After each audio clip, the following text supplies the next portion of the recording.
Well, this quiet street in Etobicoke is one example of drivers abusing the 3-hour parking bylaw. So complaints, they've been pouring into City Hall, and what we're hearing is that cars will actually line both sides of this street starting about 8 o'clock, 9 o'clock at night. They'll stay overnight till about 8 in the morning and causing a really tight squeeze here. And residents say it really is a safety issue. And of course, there is no overnight parking here. Like I said, the limit is just 3 hours. Now, the local councillor here is now pushing for heftier fines and an easier way to snitch on parking violators.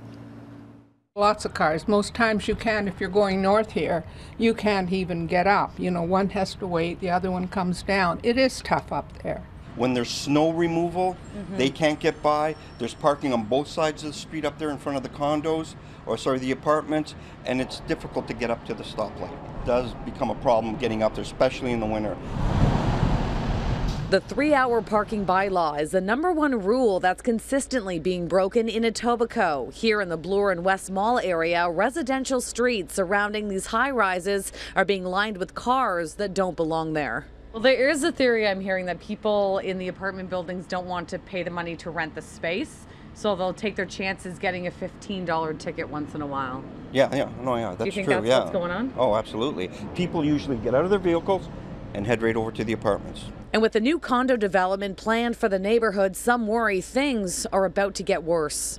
Once they propose the new condos coming up, then everyone's getting into the act. So I heard about those condos, so just bringing more people to the neighborhood. it's going to bring a lot more people to the neighborhood. So many complaints have been coming in to Councillor Stephen Holliday's office. He's now pushing for heftier fines and to make 311 a direct connection to parking enforcement as an easier way to report a violator. Would you snitch on your neighbors? No, I hate being like that. But a lot of people in our city would. Parking enforcement tells me last year 160,000 calls came in to their 7-digit dispatch number. It gets prioritized. Obviously, we have a pecking order for certain types of offenses that are being committed. One of our biggest ones are driveway obstructs.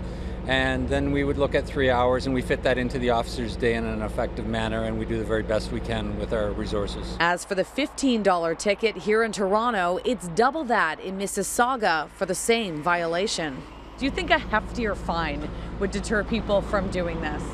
Well, it's been my experience when fines are increased, it does have a deterrent factor. It's experienced in bicycle lanes, in the rush hour routes, most definitely. So, I mean, I guess there would be some common sense.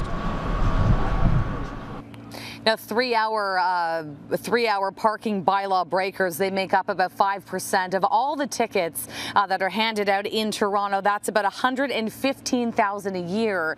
For more information and more details on this motion, head to citynews.ca.